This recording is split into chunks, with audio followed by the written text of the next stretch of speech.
Dodge Dart 2013 to 2016. Removing the speaker itself is very easy. Just unscrew 4 Torx head bolts and disconnect the connector.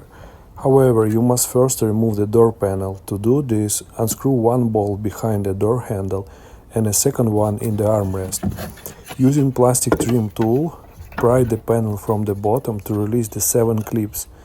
Then, from the back side, disconnect 2 door release cables and 1 single electrical connector.